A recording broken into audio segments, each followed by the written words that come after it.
Сәлеметсіңдер ме, оқушылар? Бүгінгі өтетін тақырыбымыз Мұхтар Шаханов Нарынқұм зауалы поэмасы.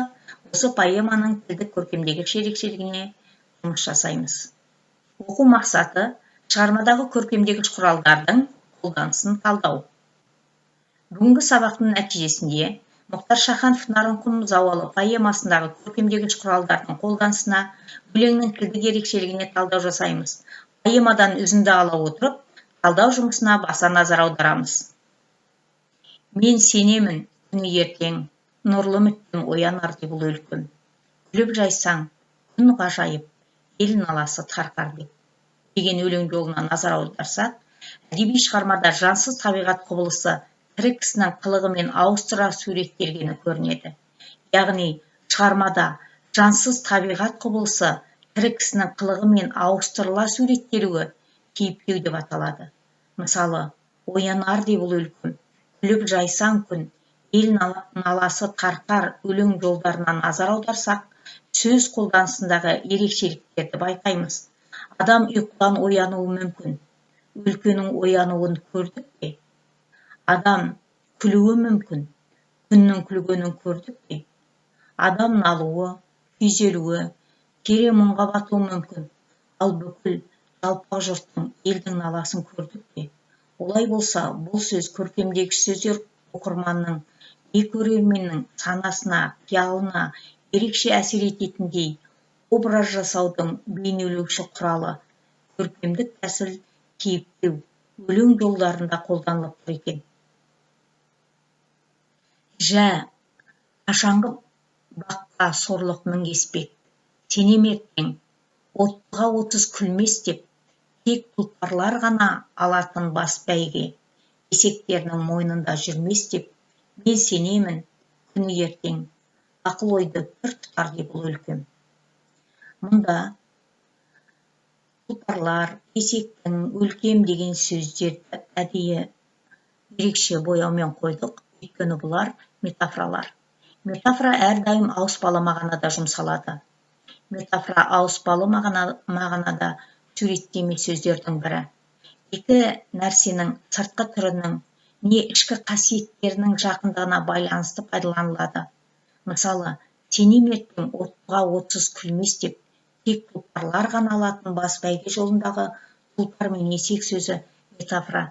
Себебі адамның бойындағы ерекше адами қасиетті, жоғарғы рухты адамды тұлпарға балап тұр.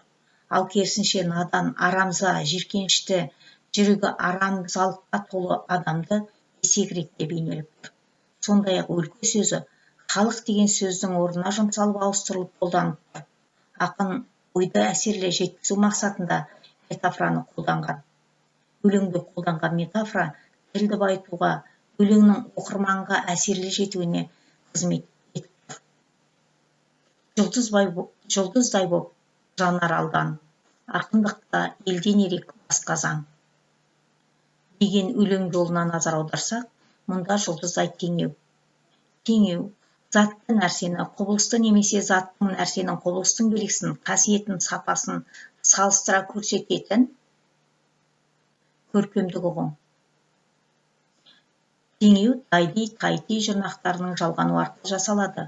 Мысалы, жұлдыздай боп жанар алдан өлең жолындағы жұлдыздай теңеу, себебі ақынның бейнесін жарық жұлдызға, барлық жан иесі көре алатын бейнеге теңеп тұр. Төменде берілген өлең жолдарынан тілдің көркемдегіш құралын табыңдар. Мұхтар Шаханов Нарынқұм зауалы поэмасынан үзінді.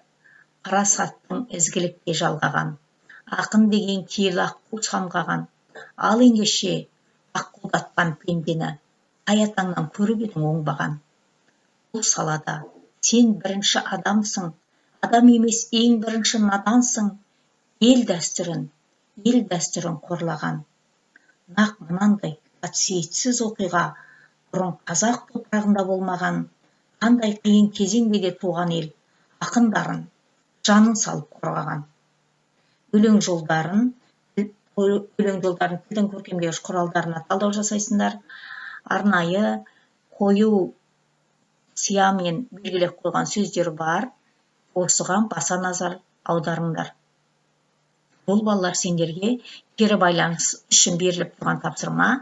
Сондықтан бұл жаңағы Мұхтар Шахановтың Нарынқол замалы поэмасынан беріліп тұрған осы үзіндіге барынша назар аударыңдар. Мұндағы жаңа киелі аққу, жанын деген сөздерді ерекше белгіледім. Оның себебіне назар аударыңдар, дәлелдеңдер. Өлең жолынан тілдің көркемдегіш құралдарын тауып жазасыңдар.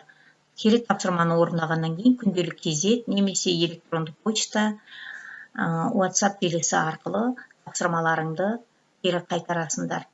Үйге берілген, яғни кері тапсырма осы өлеңнің тілдік ерекшелігіне талдау жасау балалар. Сабақ аяқталды. Сау саламатта болыңдар.